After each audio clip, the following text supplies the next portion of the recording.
Assalamu alaykum. Kitap o'qish munbiri avlodlar torbiyatiga xush keldingiz. Men Nuriya Rahman. Bugun men Janvardagi bir bog'chada. Shundoq chiroyli bir kun bo'lib atdi. Uning ustiga bog'cha bo'lg'achqa ajoyib go'zal manzara. Sap-seriq yupurmoqlar, qip-qizil yupurmoqlar yoki yeshil petib turgan yupurmoqlar. Aytabir yupurmoqlarning rangi har xil. Ammo shu qadar go'zal. Hozirlarga mana shu go'zal manzarada o'ltirib, Rayhongul Mijitning Qayta nikah nomli romanidan bir necha bo'lim o'qib beray dedim. O'tganda o'qib 47-bo'limga kelgan to'q davomlashtiray. 47-bo'lim. Zuhra uyda bir necha kun dam olgandan keyin rangi-ro'yi xeyli o'ng'ishib qoldi. Buni ko'rgan Sulaymonning putqo'lig'imi jon kirdi. Zuhra Asiyaning ish kuchlariga yordamlashay deb edi, Sulaymon qo'ymadi. "Esingda bo'lsin, xotin", dedi Sulaymon Asiyaga gapni udullik qilib.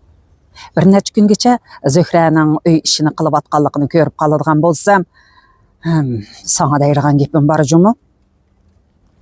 Minavar Sulaymonning bu gaplarini anglab, otining o'z pushtiga naqadar ko'ydiganligini his qildi. Ham marhum otasi yodiga yetib, o'z ichida ko'z yosh qilib ketdi. Zuhraning tuyuqsizlik og'rib qolganligini anglagan Sharifa har kuni degidek telefon qilib ahvol so'rab turdi. Po'lat bilan Gulyarmu 2 qitim kelib yo'qladi. Sulaymon tushlik g'izosini amdala yeb bo'lib o'ltiradi, eshik qo'ng'irog'i tuyuqsiz chiranglab ketdi. Asiya berib eshikni ichib, xo'shallikdan varqirabdi. "Uyey, mavlarni osmondan tushgandekli kirib qolyapti-ku. Keldinglarmi bolalarim, jinim bolalarim?" Aslida Layli o'g'lini elib kelgan edi. Odatda Sulaymon uyga o'zining kichiklar kelsa, oldiga chiqmaydi. Hatto mehmon eshikdan kirib, uning oldiga kelib salom qilmoqcha sopadan qo'pmaydi. Lekin Layli o'xshamaydi. Chunki Sulaymon uning bilan bir qitim yuz ko'rishgan. Onun ustiga bu ana bola ikkisi nihoyat yiroqdan keladi. Shunga u Laylining kelganligini uqib, asta o'rnidan turdi va bu so'g'ining tuviga berib, uning bilan ko'rishdi. Gapning rostini deganda, buni uning Asiyaning yuzini qilganligi edi. Sulaymon Laylining o'g'lini ko'ribla Asiyaning qaysi kuni o'rib bergan tushini yodiga oldi. "Ha, bolam, dazmalang qani, qarag'ina anangning yuzlariga bir dazmollavatgina." Layli Sulaymonning nima deyotganligini tushunmagan bo'lsa-mu, lekin apsiga qarab kulib ketdi. Angacha Asiya Sulaymonning bu chaqchiqining ma'nosini yeshib berdi. "Hitning orpilari tushimga kirib qapsizlar. Ali qo'lida bir dazmolni ko'tiribdi. Ana, yuzingni qo'riq besib ketibdi, dazmollab etay deb meni qo'qlab yurgidek. Atangiz shuni deyotdi." "Dazmolni yaxsam, onamning yuzi kuyib ketmamdi", dedi Laylaning quchqidagi 2 yoshlik Ali chuchuk tillari bilan. Buni anglab hammaylar paraqqa kulib ketishdi. Laylami qo'shilib kuldi. Lekin Asiyaning ikki gapning birida Sulaymonni atang deb atayotganligini anglab, ko'ngli bir qismida bo'lib qoldi. Chunki u 7-8 yildan beri ata degan gapni og'ziga elib baxmagan edi. Uning ustiga apsi qayta yotliq bo'lgan bu odamni ikkinchi qitim ko'rishi edi. Qaraganda uning Sulaymonni ata deb atmaqi tasdiq qiladi. Ammo u kishini bir nima deb atash kerakdi. Lekin Layli zodi nima deb atsa muvofiq bo'ladiganligini zodila bilolmaydi. Angacha mehmonxonadagi varang-churongni anglagan Munavvar yugurib chiqdi. U achisini ko'ribla o'zini uning quchqiga atdi. Achisining ikkisi uzungacha ko'rishmagachkimi yoki boshqa sababi bormi, quchoqlashib, yig'lashib ketdi. Andan u ikkisi apsining bo'yniga esildi. Buning bilan ana bola uchaylan tangli yig'lab ketdi. Apsining yig'layotganligini ko'rgan Ali uni noqib turib so'radi. "Oppa, yig'lama, nimaga yig'laysan?" O anası bilen Münevver'nin apsıdınmı bəkrak yığılavatqanlığını görüp, opamni muşu ikisi yığılatqan oxşaydı dep oyuldu da Asiye'nin dümbüsüge küçep orğuda turdu. Şen eşki opamni yığılattın, bilemşe.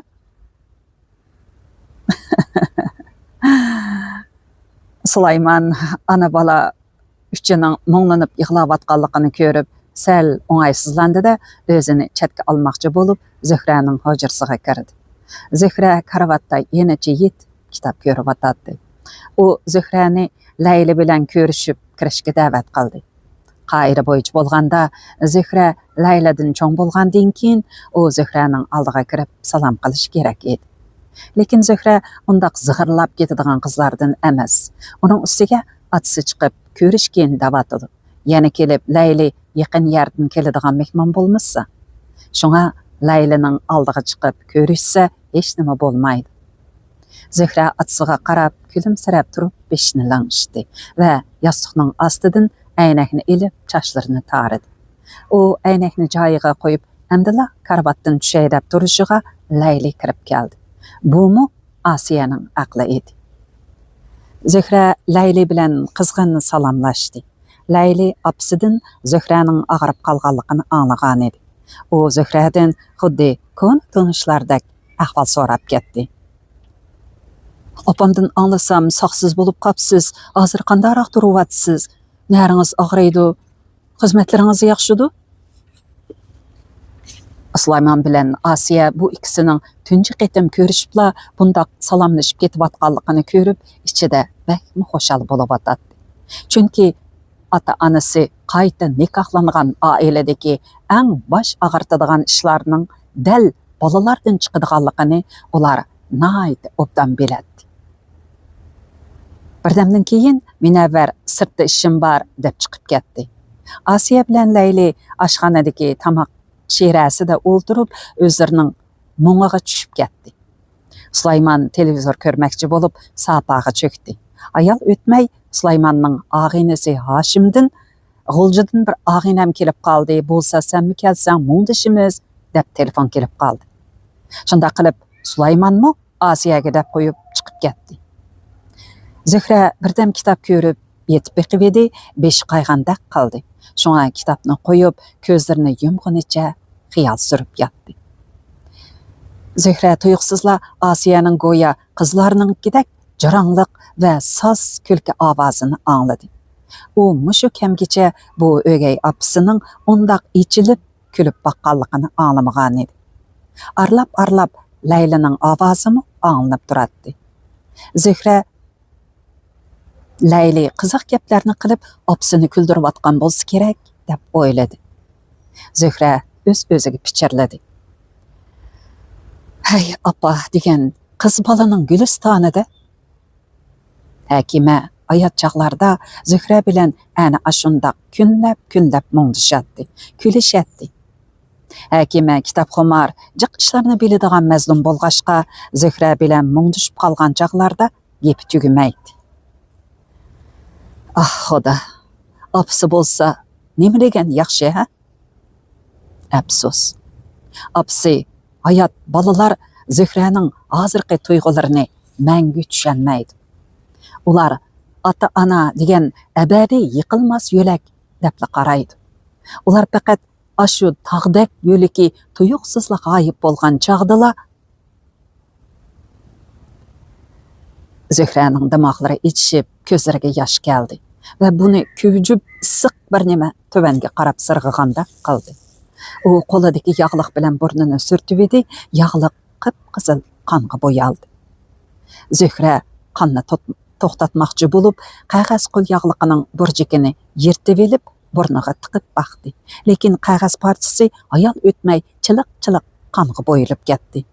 Bunundan sel temtirep kalgan Zöhrä ittik hajatxanaga kirip, iğiz burnundaki kanlarını yuyup peşanisiga soğuk su sepip baktı. Lekin kar qıladigandak emas edi. Apla, endi qanda qilarman?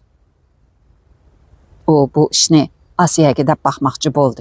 Lekin görüşmegile uzun zamanlar bolgan ana balanyň kızgın muňdaşlaryny bozguzy gelmedi.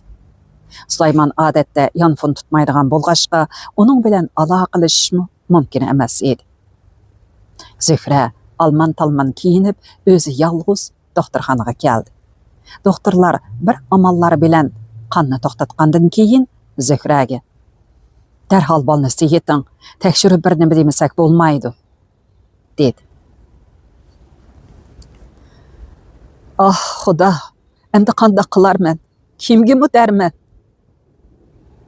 Bir hazagacha delg'ul bo'lib turib qolgan Zöhra oxiri Amonga telefon qildi. Bu chaqda Amon qiyirishqandek uyda opasining yanida edi. Amonning opasimi telefonning Zöhradan kelganligini bayqab qoldi bo'lg'ay, shu hamon o'ngdi. Amon telefonni elibla taloga qarab yugurdi. Amonning opasi o'g'lini to'sib qalmoqchi bo'lib, uning peshiga eslab oldi. Ammo Amon bir yulqinibla itdek chiqib ketdi. O'g'lining bu qiliqiga g'azabi o'rligan apa Amonni qor yomg'ir yog'dirib tillabla qoldi. Amon bilan Zöhra ikkisi balnes rasmiyatlarini bejarib bo'lg'icha xeyli qorong'i tushib ketdi. Zöhra ishni tugitib, xotirjam bo'lgandan keyin uyiga telefon qildi.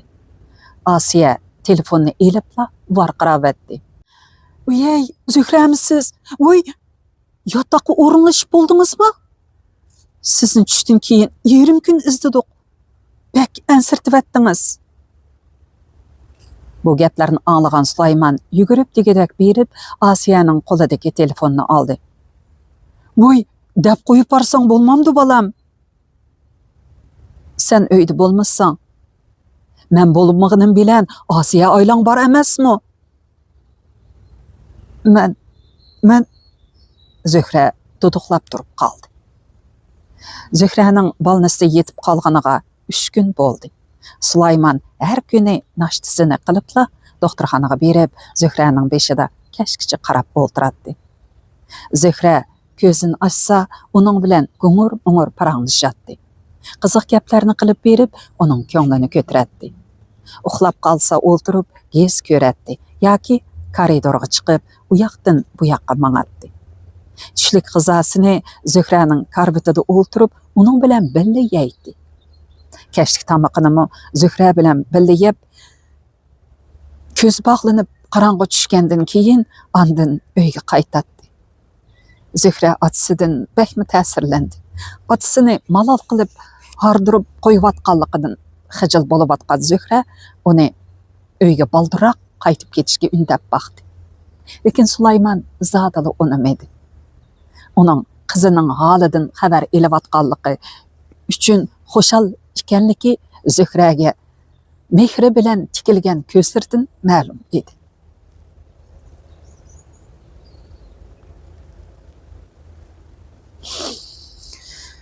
Sulaymon uyga qaytib ketgandan keyin karvatning beshida darhol Amon paydo bo'ladi. Bu dal ishdan tushgan chaq bo'lg'achqa Sharipa, Po'lat, Gulyarlar arqadan Zöhrani yo'qlab keladi. Zöhraning xizmatdoshlari, saboqdoshlari va do'stlari Zöhraning karvatining beshida jam bo'lishadi. Shunga har kuni kashlik tomoqdan keyin Zöhra yotgan kasalxona ajoyib qizib ketadi. Shunchavala nurg'un ishko'yarlarning o'ziga talmirib turganligini ko'rgan Zöhra hayajondan namlashgan ko'zlarini ulardan qochiradi. Asiya, Minavvar va Layli uchaylanmi Zöhrani kunda degudak yo'qlab turdi. Lekin ularning asosliq vazifasi uyda 3 vaqt tamoq etib, doktorxonaga to'shish edi. Zöhra uyda bo'lmag'achqa Layli opasining yanida bir necha kun turib qoldi. Bu bir necha kundan beri ana bola ikkisi bir-biriga soyidek agishib yurib mungdashdi, sirdashdi, kulishdi, yig'lashdi. Ish qilib ular bir-biriga hamroh bo'lib, xo'shal-xo'ram o'tgan burunqi kunlariga qaytgandek bo'ldi. Bugun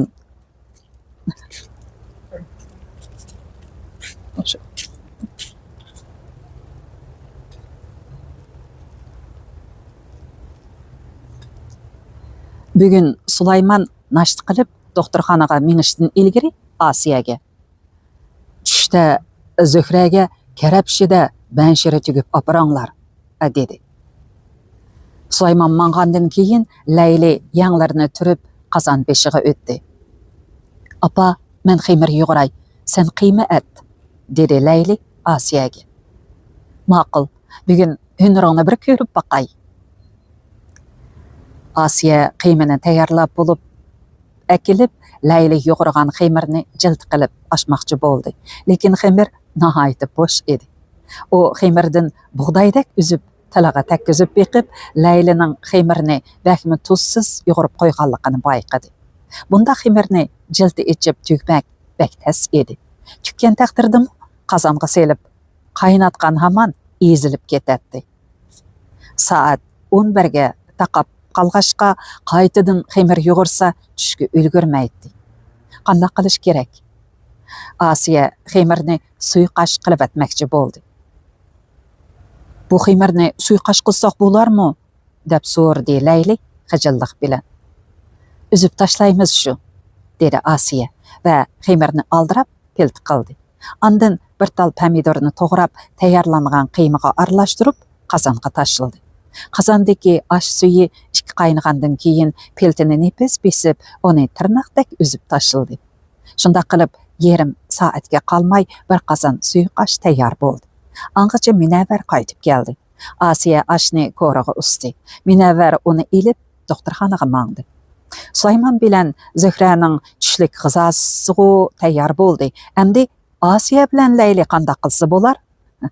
Dal shu chaqda Layli opasiga qaradi. Apa, men go'sht yeyman. Qozonda qaynab pishgan go'sht. Har az to'nglatquda azroq go'sht bor. Shuni salay. Tushda go'sht yeyli, azroq elib qo'yib, Zuhraning kashlik tamoqiga shuni avatib berayli. Munavvarchu? Darhol so'radi Layli. Suyqashni jiq usib berdim. Shu yetdi. Asiya itdek chiqib, to'nglatqudagi go'shtini akirib, qozonga soldi.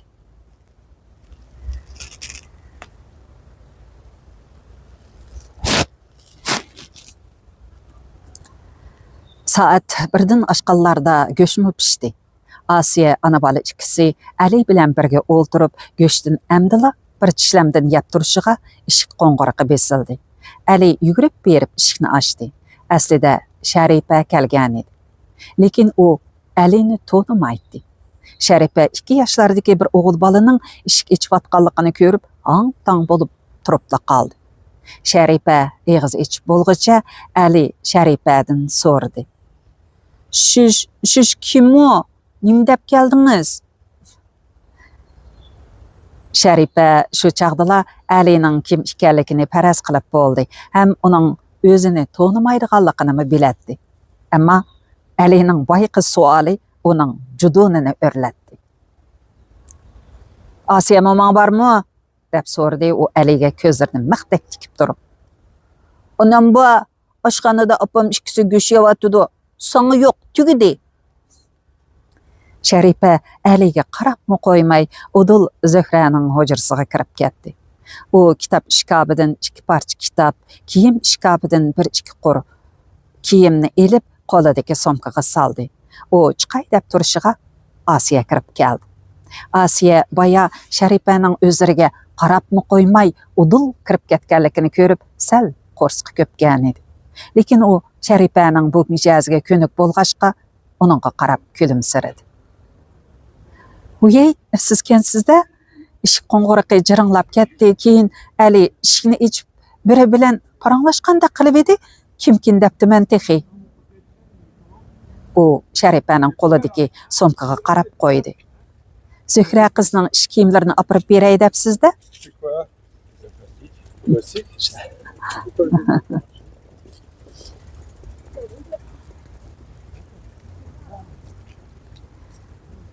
Sharipa zo'rig'a kulimsirab qo'yib, boshqa gap qilmadi.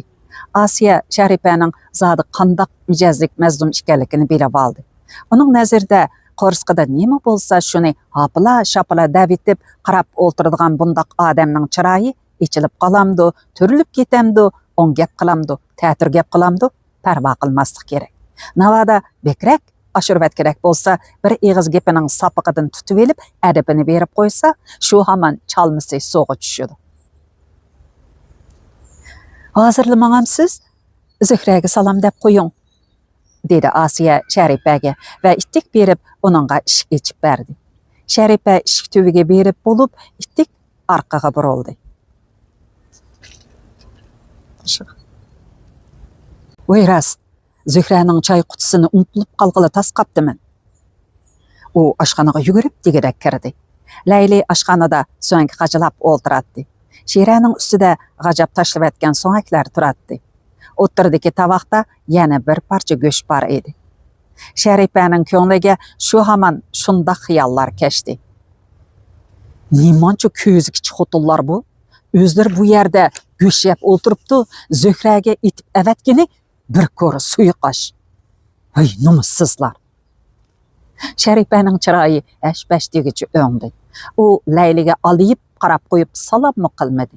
Layli qo'lidagi so'ngakni qo'yib, uning bilan esallashmoqchi bo'lib, darhol o'rnidan turgan edi, ammo Şeripe'ning bu alpozini ko'rib, asta o'ltirdi. U go'yo tikanning ustida o'ltirgandek qo'rinib ketib-atadi. Şeripe aşxanadan Zühre'nin çay kutusunu elib, eliqi somkaga saldı ve arkasıga qarabmı qo'ymay chiqib ketdi. Onun aşxananing eshigi oldida turgan Asiyaga qarar ko'zi yo'q edi. Shundaqdimi Asiya uning bu qiliqini ig'ir olmadi. To'xtab turing, azroq go'sht elib qo'ygan, Zühre qizga elib eling. Nima? Sizlar yeb ishib qolgan go'shtnimi? Rahmat. Zühre tehi u holga tushib qolgani yo'q. Şeripe ishikni jangada yepib etib chiqib ketdi. Asiya o'zining yaxshi ko'ngliga Şeripe'ning bundoq javob qaytarganligini o'ylabmi baxmagan edi. Turibdi yana Şeripe'ge adab yuzidan yumshoqlik qilib qolganligiga pushaymon qildi. Angacha aşxanadan chiqib kelgan Layli opasining tamdek tatirib ketganligini ko'rib, gap qilmay turib qoldi. Onun yüreki pichaq tiqqandek etishmoqda edi. O apasini qo'ltiqlab, sahpaga elib keldi. Apa, ko'nglingga olmag'ini bo'ldi. To'qi chalma assang yuzingga chachraydi. Bundan keyinchi uningga parvo qilmag'in. Haddidan eshib ketgudek bo'lsa, buvayga desang adibini berib qo'ydi. Ish qilib, uning bilan tirkishib qolmag'in.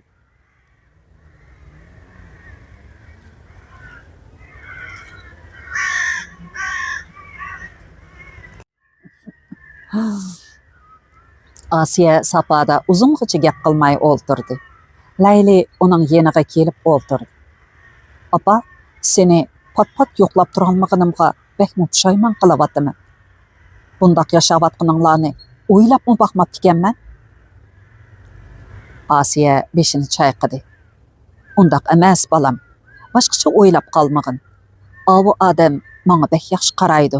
Faqat mushu qizi ha desila tuxumdan tuk undiradi. Layli bir nima day deb og'zini umallab turishiga Sulaymon doktorxonadan yenib keldi. U g'arg'in ko'rinadi. Sulaymon Layliga kulimsirab qo'ygandan keyin Asiyani hujraga chaqirdi.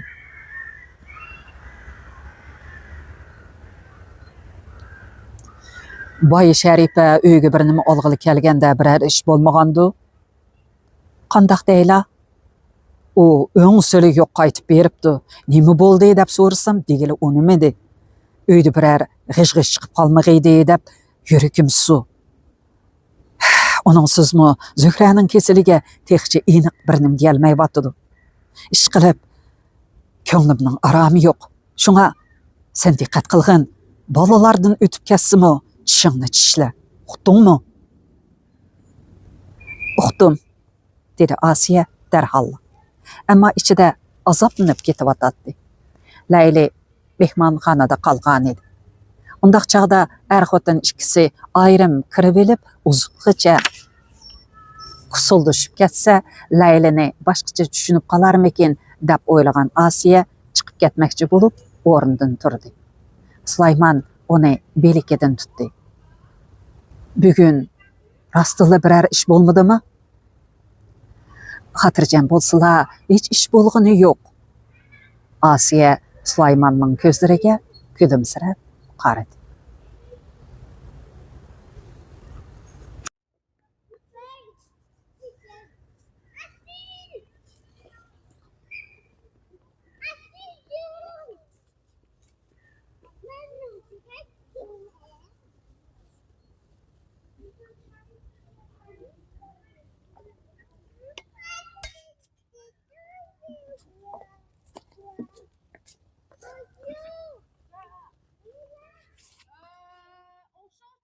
48 bölüm.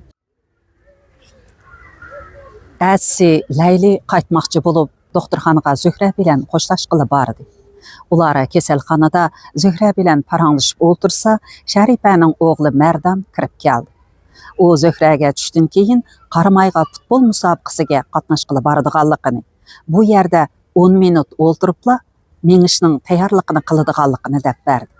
Бұны аңлаған Сулайман Асияға: "Хақлар әкелген мевчевләрден Мәрданға селіп берген, достары белән yolda барғычы есін", dedi. Asiya karvatның бешедеки tompushkini içip, içinden bir xalta aplesini elip Mərdanğa berdi. Mərdan onu elipla ittik çıkıp ketdi. Lekin bunu görgen Zöhrə içide apla dep kaldı. Çünkü Zöhrə idarəsideki birəylə əkelgen bu aplesindən bir talını aqlap tetip bakkan edi. Amma o əslidila üşüp kalgan bolğaşqa qırtlaqlıqıdan yelmey açıqıp taşlıp etmekçi bolup koyup koygan edi.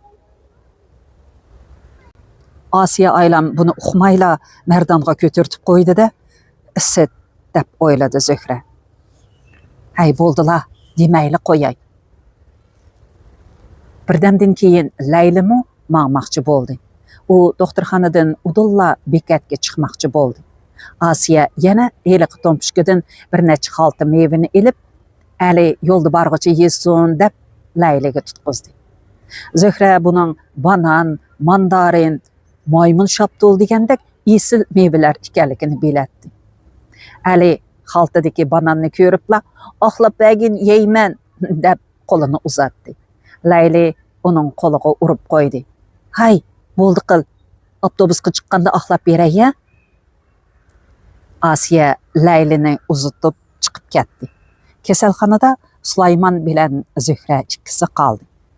Zöhrə yostiqqa yo'langunicha uzungacha xiyol surib o'ltirib ketdi. Buni ko'rgan Sulayman ta'jub bilan so'radi: "Bolam, shuklabli ketding. Nimani o'ylayapsan?" "Ata, Sharipani endi tushunganda qilyapman." "O'msi gap qilasan-ku, nima deganing bu?" "Seningdan ansirab qilyapman, ata." "Voy, nima gap bu endi? Gaping bo'lsa agitib o'ltirmay o'tilla degina bolam, odamni titildatmay." "Ata, seni xorlanib xorliqqa qolarmi deb qo'rqaman shu." "Nima? Kim xorlig'idek meni? Meni qerib haqqa busunchoq bo'lib qoladi deb o'ylayapsanmi? Mana sandaldek turmamdiman. Kimkin u meni bo'za qiladigan?" "Undaq deganim emas, ata. Sana qandaq tushuntirishni bilmayapman. Sen nayt oq ko'ngil. Uning ustiga er kishi. Nurg'un ishlarga ancha eran qilib ketmaysan. Boshqalar dal mushu tarafingdan foydalanib ketadi bilamsan." Sulayman Zöhrəning nima demoqchi bo'lganligini sezganda qildi-yu, ammo uning gapni yana agitayotganligiga ich pushdi. "Nima bo'ldi? Sharipaning yana oli kuchiklari kelib qopdimi? U sana biror gap qilgan o'xshamamdi." "Yo'qay, sen adisila Sharipani ayblayverma. Gapni mushunchalik qilib qo'ysamda kupoya" deb o'ylagan Zöhrə gapining oyog'ini yutib etib boshqa parangga tushdi. Angacha Sharipa bir qacha kava mantisini ko'tarib kirib keldi. Zöhrə darhol qachining og'zini ichib tomoqni purab baxdi. Buni ko'rgan Sharipa ojisini aybligili turdi. "Hey, nima qilganing bu? Qochidagi tomoqni purab yurasan-ku. Yomon bo'lmamdi." Zöhrə kulimsirgunicha qachining og'zini yepib qo'yib, otasiga qaradi. "Voy, Sharipa qoidiyosini xelali o'rganib qopdi, ha? Qachidagi tomoqni purasang yomon bo'ladi deb ketishlarni qanday qilay?" Sharipa tompushkadan ikki taxsa ikki jup cho'ka oldi va tamoq qachisidagi mantini bir-birlab ilib taxsilarga soldi. Bu yey qilayotgan ishini buning, dedi Zuhra qasdan Sharipaning tishiga tegmoqchi bo'lgandek. Mantini normal tamoq tarqatgandek bo'lib yursang, sovib ketmamdi. Xo'sh, bo'ldi qila. Taxsiga ilib atmasa choplashib ketidi. Uqdingmi? Hey, sening o'ylamaydigan, chechilmaydigan ishing yo'q. Elimi samiraydi ekansan. Degina, yana qanday qoida usullaring bor? Menga uyutib qo'ya, dedi Zuhra Sharipaga chaqchaq qilib. Voy bo'ldi, pandiyat. Buningdan keyin sen qoida usuldan eg'iz ochmay. Bo'ldimi? Sharipa Zuhraga qarab qapoqlarini suzdi. Shunda qilib ota-bola uchaylan Sharipa akalgan mantini g'ungur-mung'ur paranglashib o'ltirib, ishtiha bilan yeyishga boshladi. Birdamdan keyin Sharipa Sulaymonning piyoladagi chayini yangushlab berish uchun eshik tubiga bordi va Zuhrani mayarga chiqqina deb ishorat qildi. Nima bo'ldi? Men texi tomoqimni yeb bo'lmasam, dedi Zuhra Sharipaga erinchaklik bilan. Mayarga chiqa deydigan muhim gap bor. Bo'la, bo'lmasa ishga kechikib qolaman. Zuhra cho'kisini qo'yib Sharipaning yeniga chiqdi. Sharipa uning quloqiga bir nimalarni devidi, Zuhra andikib ketdi. Nima? Kim debdi? Hey, yana kim bo'ladi? Hammani bilib bo'ldim. Dastlabda Minavvardan chiqqan gapkan bu. Keyin ig'izdan ig'izga ko'chib, oxiri mening qulig'imga kirib qoldi. Bu Minavvarning nima qilganidu amdi? Zuhraning chiroyi tatirib, lavlari ko'kargili turdi. O'zingni besib ol. Degina, rost shundaqmi?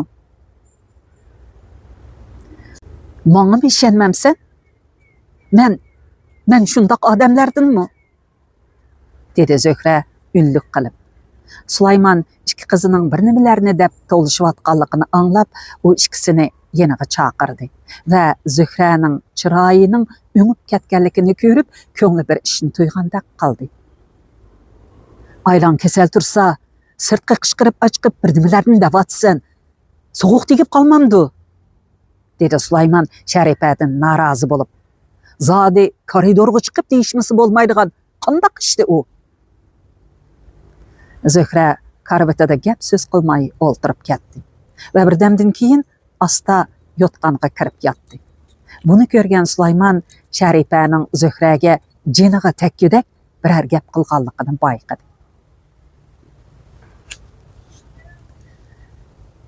Sharipa, degina, aylanga nima deganding?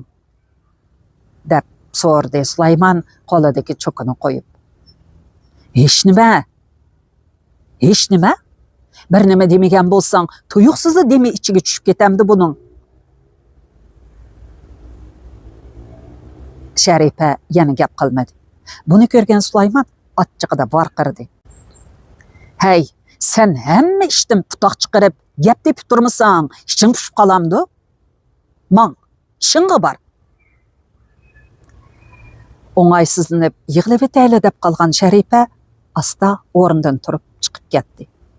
Sulaymon gapni apila-shapila davitib, oxirida o'zini jemilaydigan odam edi. Hey, shalimni chashmay, asta so'rab baqsamchu, deydi u o'z-o'ziga pichirlab. Sulaymon ko'zlarini yumg'unicha hasrat ichida yotgan Zuhraga qaradi. Qizim, aytqina, Sharipa sana nima dedi? Sen to'g'riliq ishmikan? Bu alamni ichiga sig'dira olmagan Zuhra oxiri o'rnidan turib o'ltirdi. Zuhraning yostiqi yoshdan ho'l bo'lib ketgan edi. Ota, Minavvar ona bola ikkisi rostilla sen o'ylagandek oq ko'ngil kishilarmidi? Bu nima gap qizim? Minavvar orqamdan Zuhra xotin bolalari bor biraylarni tepib olibdi. Xalqning uyini buzmoqchi buzuq degan gapni tarqitib yuribdi. Osiya aylanmi? bu qeyri qizni baldıroq erga berib etgan bo'lsak, ana bola ikkimizning quliqqa tinchlik bo'ladi degandek gaplarni qilib yurgidik. Bu gaplarni anglab, yuragi pichoq tiqqandek og'rib ketayotgan Sulaymon ixtiyorsiz maydasini tutdi. Hey, bu uyda chiroyli o'tayotganligimizga chidamay qilayotgan qizil ko'zlarning topgan gapimi bir narsa degili bo'lmaydi bolam. Undaq gaplarga quloq solma. Meningcha Osiya bilan Munavvar undaq odamlardan emas. Zuhra boshqa gap qilmadi. Ammo Sulaymon og'zida undaq degani bilan Zuhraning gaplaridan bir qismila bo'lib qoldi. Onun ustiga Zuhra bilan Munavvar qizirishib qolgan kuni Munavvarning Zuhraga ashundaq deganligini anglagandakmi qilgan edi.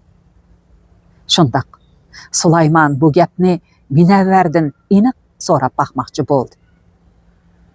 Bo'ldi balam, yetib aram olgin. Qalaymiqan xiyollarda bo'lma. Men qaytay. Tushda Munavvar tamoq akilib bersin. Bo'ldi. Avara bo'lmasin. Etdigan yengam tushda tamoq opirman deb telefon qildi.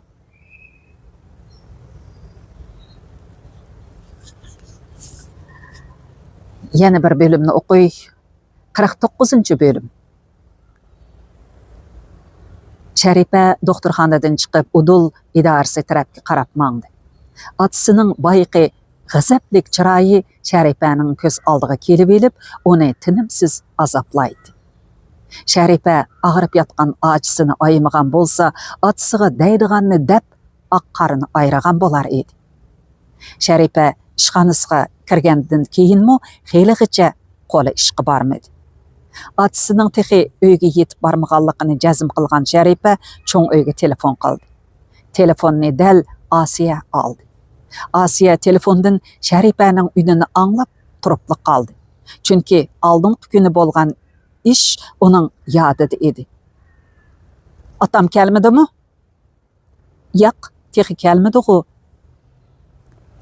Osiya acha, siz o'zingizga lilla baho berib beqing, dedi Sharifa gapning qo'sqallasini qilib. Siz zot qanday xotin? Oy, bu nima deganingiz? Siz yilondanmi aqlli xotin ekansiz? Nima demoqchi bo'lganligim ko'nglingizga ayon. Siz otamning oldida haqlarning ko'zicha qo'lingizni qovushtirib, yeyjayğınız bilan ichingizda tungus qatiraydigan zaharxan ekansiz. Gapingiz bo'lsa uduldan odamga ahonat qilmay. Zuhra er chiqmay o'ltirib qoldimi? Qachon erga tegidi? Buning bilan sizning koringiz nima? Nemishqa haqlarga Zuhra o'ltirib qoldi, tezroq erga berib atsak bo'ladi degan gaplarni qilib yurisiz. Bu gaplarni anglab qo'rqib ketgan Osiyani titrak bosqili turdi. Lekin o'zining boyiqidek gaplarni qilganligi uning yodida yo'q edi. "Voy, men undaq gaplarni qilganim yo'q", dedi Osiya gapni kesibla. "Kimdan angladingiz?" "Qo'shnam Nisoxondan. U sizning heliqi Maryam degan do'stingiz bilan bir zavodda ishlaydi. Maryam yana haqlarga Zuhra xotin bolalari bor biraylarni tepiyapti-dak. Atugin u odamning uyini buzarmish deb yurgidak. Bu gaplarning nerdan chiqqanligini bilamsiz? Dal Munavvarning og'zidan chiqqan gaplar ekan." Osiya darhol esiga oldi. Ilk kuni ular doktorxonada Maryam bilan mungdashganda Munavvar rostilla shundoq degan edi. Ammo u gaplarning hash-pash degicha Sharifaning quloqiga yetib qolarini o'ylabmi baxmagan edi. Biroq u bu gaplarni hozircha tan olsa bo'lmaydi. "Sizga shuni deb qo'yay Sharifa, Zuhraning yomon gapini qilganim yo'q. Munavvar texmi shundoq. Munavvar o'tganda Zuhra bilan gap targishib qolgani rost, lekin aplashib qoldi. Munavvarni asta-asta tushunib qolasiz, u ashushi joyida qiz. Hargizmi ochisining kaynidan o'sak so'z tarqatmaydi." Sharifa nima deyishni bilolmay turib qoldi. "Sizlar demisanglar, bu gaplar nereden chiqadi emissa? Deb varqiradi Sharifa birdamdan keyin. Unutib qolmang. Asiya bilan Minavvar shundoq dedi degan gaplar dal sizning eng yaqin do'stingiz Maryamning og'zidan chiqibdi. Maryammi undoq o'sak so'zlarni tarqitib yuradigan xotin emas, oilamizga ko'z qizartayotgan birarning topgan yolg'on yavdoq gaplardi tayinliq. Asiyaning yanala tanni olmayotganligini ko'rgan Sharifaning jon imoni chiqiblik. Asiyaning yanala tanni olmayotganligini ko'rgan Sharifaning jon imoni chiqiblik ketdi. Tenib olmoqchi, shundaqmi? Dedi Sharifa telefonda jinining boricha varqirab turib. Bo'pti, aytila heliqi do'stingizni boshlab akilib yuzlashtiraman. İxtiyoringiz, dedi Asiya tamkinlik bilan. Angacha Sharifamu telefonni besib etgan edi. Sharifaning bu gaplarni anglagandan keyin Asiyani yana titrak bosqili turdi. U sopada xeyli uzungacha xiyol surib o'tirib ketdi. Asiya oxiri Maryamga telefon qilib, uningga boshqalar so'rab qolsa, og'zingni ching yum deb qo'ymoqdan boshqa amalning yo'qligini bildi. Maryamning yonfoni ulandi. "Voy, siz kim?" Maryam bir ish qilayotgan bo'lsa kerak, telefondan g'alati bir shovqinning sadosi kelyapti. "Ha, men nima varang churing u?" "Voy, Asiyami? Tinchlikmi? Uzoq bo'ldi ko'rishmagili." "O'sh, bu gaplaringni qo'yg'ina, muhim bir ish chiqib qoldi. Endi o'zing yordam qilmasang bo'lmaydi." "Nima ish?" "Minavvarning sana Zuhraning loyiq to'g'riliq deb bergan heliqi gapi bo'lmamdi. Sharifa berib so'rab qolsa sen illa billah Minavvar undoq gap qilmagan deb tenib ol. Ma'qulmi?" "Voy, biror ish chiqdimi?" "O'sh, to'la azmangni azmigina, bu odamning keladigan vaqti bo'lib qoldi." Asiya telefonni qo'yib etmoqchi bo'lib edi, Maryam azmilik qilib gap so'rag'ili turdi. "Sharifa rostili kirib qolsa nima derman? U qizdan rostili qo'rqyaptiman-jumi?" "Dedim-ku, texi tushunmadingmi? Anglab qolgan kichikkina gapni uchirg'anli odamga yeyib, mana endi bolaning cho'ngini teriding. Mana endi o'zing topgan ishni o'zing yig'ishtir." Baqirgandiki men tang'ib qoldim. Asiya shu gapni deb turishiga Sulaymon kirib keldi va Asiyaning bir kimga chechilib so'zlayotganligini ko'rib so'radi. "Kim u? Nimani yig'ishtir deb ketding?" Sulaymonni ko'ribla futqulida jon qolmagan Asiya o'zini darhol besib oldi. "Ha, boshqa gap emas, biz xotinlarning orasidagi ishlar shu." Chiroyi tatirib ketgan Sulaymon nihoyat g'arg'in ko'rinadi. U sopaga kelib o'ltirib, maydasini uvlig'ash so'radi. "Sharifa telefon qildimi?" Asiya bu savolga nima deb javob bersa bo'ladiganligini damalliqqa bilolmay duduqlab qoldi. "Yo'q, arost qiptikan." Asiyaning og'zidan bunday gapning chiqishini kutmagan Sulaymon, "Hey bu balaniz-a, apala-shapala telefon qilganini qaramamdigan" deb o'yladi va taqatsizlik bilan so'radi. "U nima deydi?" "Hech. Ish nima demidi?" "Rost gap qil. Gapni ochiq qilishayli. Yoshirmayli deb qancha qetdim aytdim men sana. Kasalni yoshirsa o'lim oshkora, bilamsan?" Asiya gap qilmay turib oldi. Sulaymon yana qaynab so'zligili turdi. "Sharifa Minavvar Zuhraning orqasidan gap tepibdi degan gaplarni anglagan o'xshaydi. Bu zoti nima ish?" Asiya go'yo yurak so'qishdan to'xtab qolgandek ujuqib ketdi. "Sharifa qiz nimishqimi undoq gaplarga ishinib yuradigandu?" dedi Asiya birdamdan keyin o'zini o'nglab. "Bizning bir obdan o'tayotganligimizni ko'rib, ichidan qon o'tayotganlar ozmi deysizlar? Bolalar undoq domiga tushib qolsa, uyimiz tinchimaydi shu." Asiyaning gapi o'rinliq edi. Buning bilan Sulaymonning yana Sharifaga ochiqqa kelgili turdi. U bu açıqını Asiyaga aytib içini boşatmoqchi bo'ldi-yu, lekin yana o'ziga hay berdi. Shundaq emasmi? Sharifa Sulaymonning yurak parisi tursa, o'z bolasini g'oyibonisiga tillab yurishga kimning bu ko'ngli unutsin?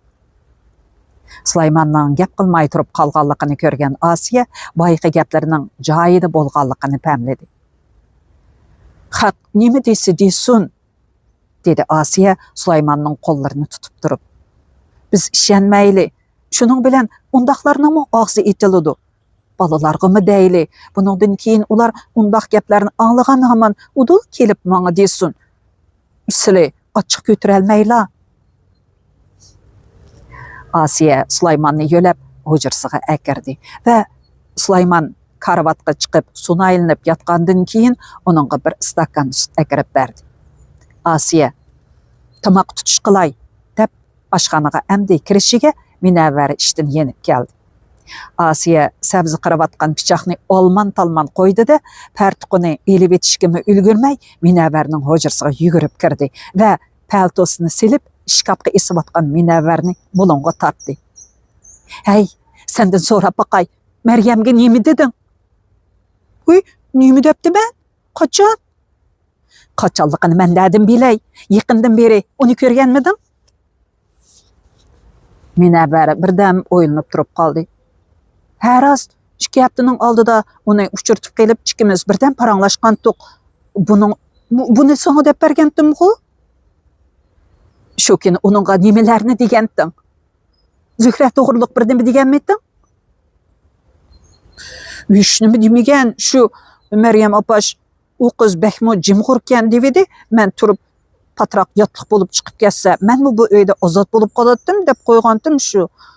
Boshqa gap qilmagan." Asiya Minavvarni urmoqchi bo'lib qo'lini ko'tardi-yu, ammo uningga qo'l tekkizishga ko'ngli unamadi. "U gapni menga sen degan tursang," dedi, opasini urib ketarmikin deb tugilib ketgan Minavvar. Asiya o'zining bu gapni qilganligini bilatdi, lekin Minavvarning undaq ushaq-tushaq gaplarni Maryamga deb yurganligiga bakmo achchig'i keldi. U Minavvarni mo'rsidan qamallab turib, uning ko'zlariga tikildi. "Esingda bo'lsin, sen undaq gaplarni qilmagan, Maryam bilan ko'rishmagan, uqdingmi?" Ishning bosh oyog'ini tushunmagan Minavvar opasidan so'rdi. "Zodi nim bo'ldi deyman?" "Nima? Tushunmayapsan? Sharifa boya telefon qilib, u gaplarni mendan so'rdi. Qaraganda bu sarang bo'ldi qilmaydigan o'xshaydi. Endi u tushungansa?" Minavvar beshini langshitdi. "Hay, qayta nikoh bo'lgan uydagi, jidal majrolar. Ma'qulamsa, hurmatli qarindoshlar, bugungi o'qishimiz mushakichi bo'lsin. Davomiga diqqat bergaysizlar. Oxirida bir qisqasini qo'shib qo'yay. U aytganda Mukarramdam bilan billa, mening hadicha do'stim bilan billa Chex Respublikasining poytaxti Pragga borgan vaqtida tartgan manzirlar. Bahra og'aysizlar. Xayr xush, kelar qitimliq programmamizda ko'rishaylik. Xayr xush.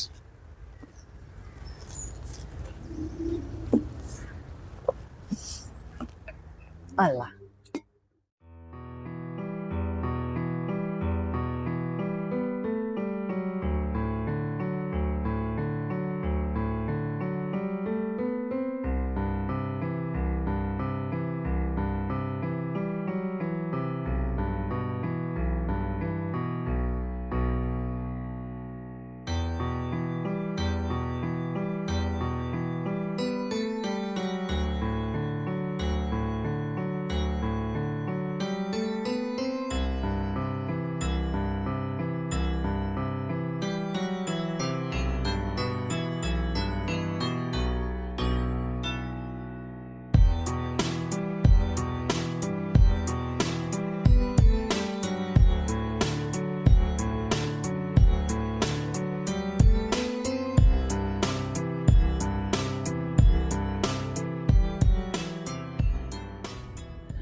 Assalomu alaykum. Kitob o'qish munbirimizning hurmatli mushtariylari. Munbirimizga yangi kelgan do'stlar. Men Nuriya Rahman. Bugun men Chex Respublikasining poytaxti Prag shahrida. Mukarramdan bilan billa. Bu yerga bir necha kunlik sayohat keldik. Sayohat davomida chiroyli manzillarni tatib hozirlanamiz. Bugun havo o darajada yaxshimi emas. Atiganda biroz yomg'ir yog'di, hozir kichkina kun ichilgan bo'ldi. Bu yerdagi bizni dastlabki o'ziga jalb qilgan tarifi shu qadimiy qurilishlarniki shundoq ko'p bo'lishi bo'ldi. Hayron qolarlik darajada. Mana chiroyli manzillarni tatib hozir sunamiz. Hamma karamda.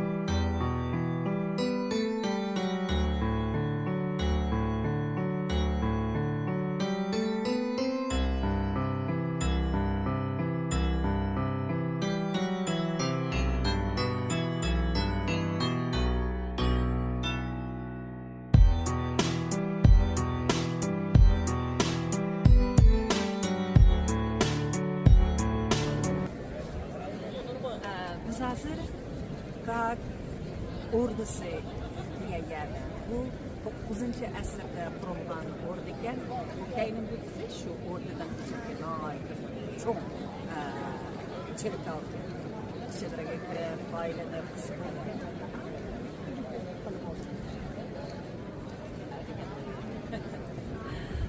bugün bu yerga alohida kelishimizga sabab Prag ordusi odatda sayohatchilar cho'qin bir kelib ko'rib ketishga arziydigan ekanda bu 9 asrda qurilgan ekan. Hozir Chex Respublikasining prezidenti o'sha yerda turibdi.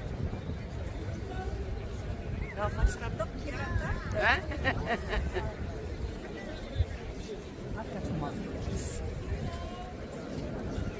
Şoma burada. Varsa bulamıyor.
Bugün biz Charles Kövrüki'ye geldik. Bu kövrü, şu Prag'a seyahatçiler kelgen vaqtida çoğun bir kördügan yerlerden birisi geldik Kerem'de. Şaşqa biz bu seyahatçi buluş sütümüz bilen diye bir geldik.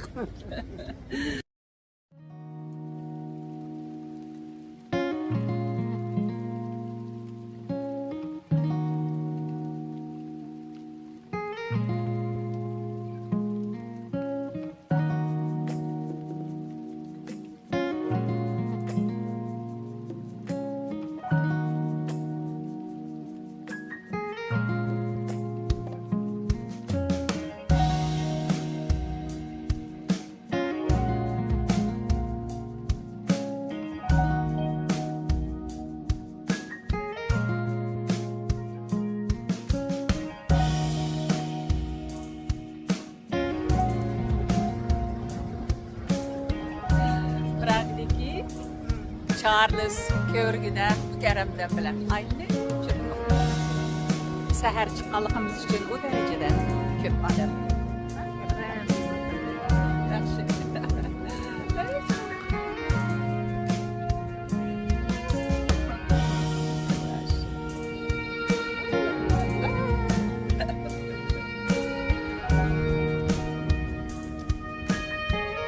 Yani bir sabitey, bu kövrükneki yeni bir alayligi. Bu yerde 30 heykel varken. Hem de şu vaxtlarda bu Hristiyanizmi pek terakki kılmak için bu 30 heykelin hemmesi şu Hristiyan dinininki hikayelerini tasvirlegen heykellerge şu aşka. Dağlı karakuyumuzdan bu heykellerge tatip etmedik. Ama şu 1350 yılları şu kişilerin şu akıl parası şu vakitte onun şunda kuruluşlarını kılıp deryanın o tarafını bu tarafına tutaştırıp kafan özü adam ayacak. Şunda korkmuyoruz insan akıl parasını değerlerden biri. İstada düşünmez. Mağaları nimeler diyen baba etikin tamamdı. Bilmeyiz de biz bilişim muhalif etmeyiz.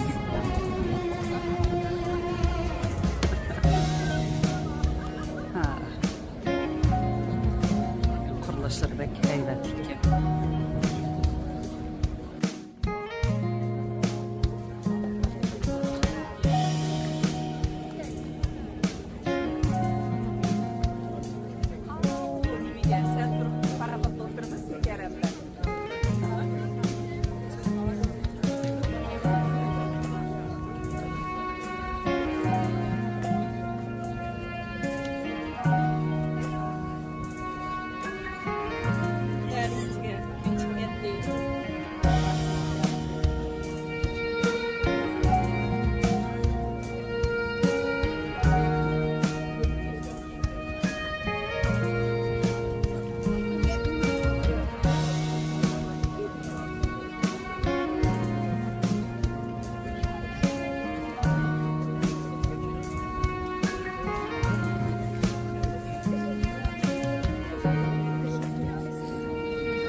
Prag'dagi eng qadimiy Tridolo Kaf do'konida yapgandim. Yağlıqlarını çekip seçtim. Hanımlar. Bir keremde maya diyevatın o. Akşamda bir keremde. Bismillahirrahmanirrahim.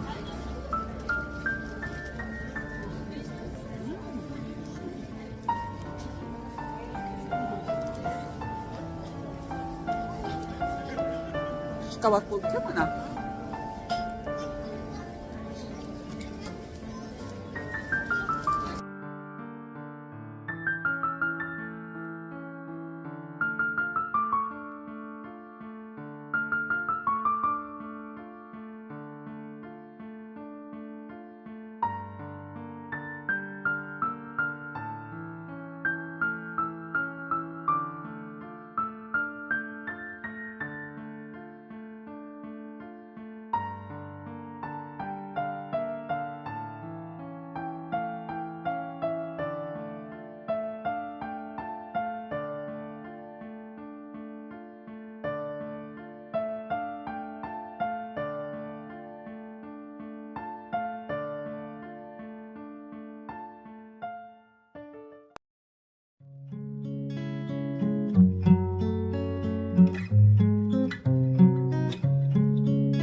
Sol кезде жалғыз едім, алдыма өзің келдің.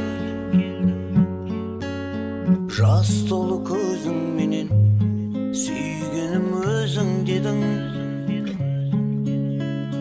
Сенсіз маған өмір жоқ, кешірші кешір дедің. Жүректі елжіретті сол бір сөзің. Ойлан достым, мен кетемен, сен қаласаң. Ойлан достым, мендей досты қайдан табасаң.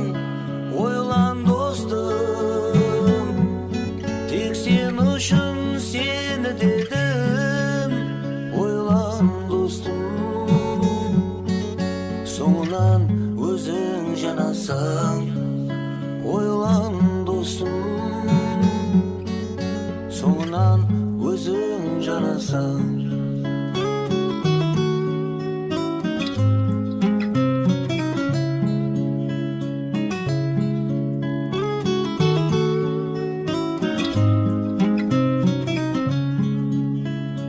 Құслардай паруаз етіп, алысқа ұшар едім.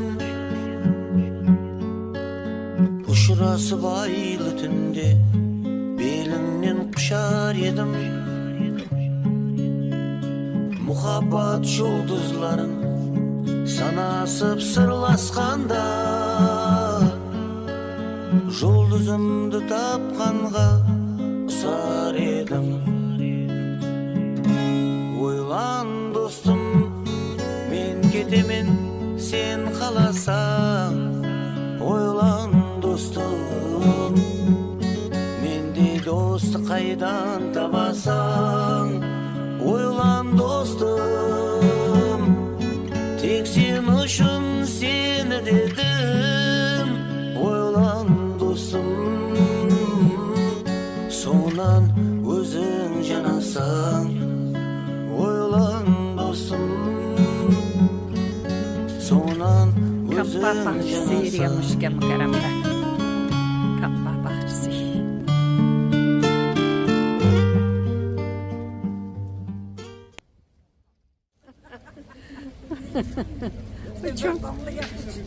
Çoğun bubak bu diyen. Tümür bubak.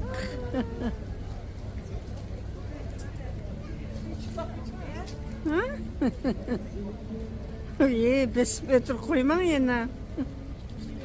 Hı.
It's papayeli.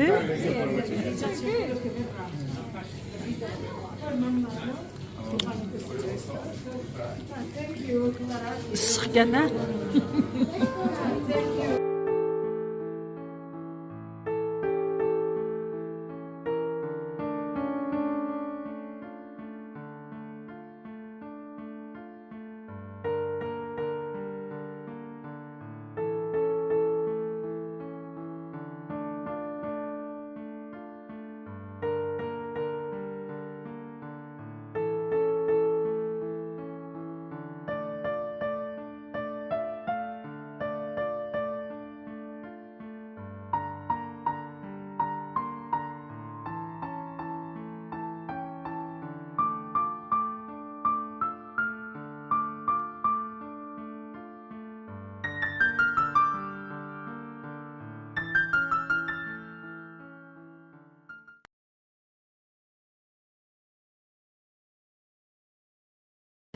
Salam, hörmətli qeyrindaşlar.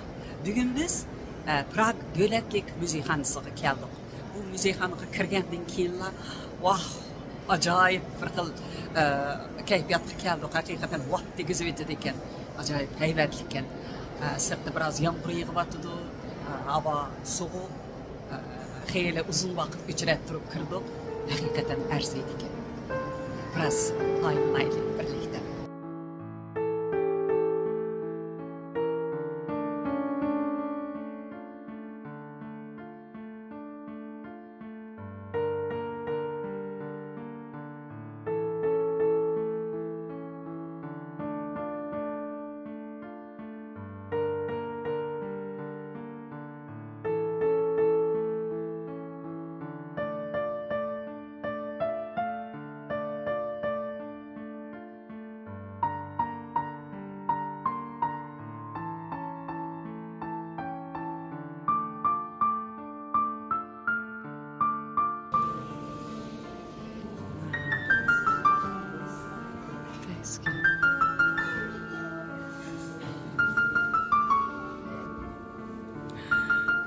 Şu çıraylı xadikken.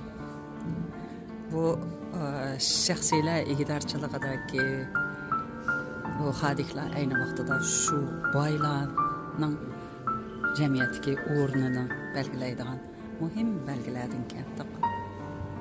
Çıraylı gələkən. Alamet.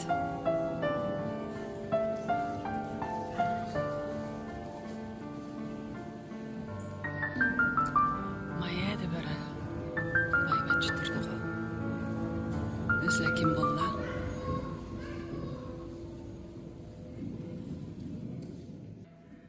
Erimde müye kelip şapkada toxtab qaldım demeysiz. Çünkü o kişi qarsamın Türk'e oxşadı. Ama niyani oqib baxsaq, əməliyyatda bu 16-cı əsrdə Ottoman imperiyası içlerigacha besib kirgan vaqtdagi tarixni qisqacha xulosada besib qo'yibdi. Faxrlanamiz Karamda.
yaxshi aylandi. Haqiqatan bir kelib ko'rishga tegishli. Jannat xayr.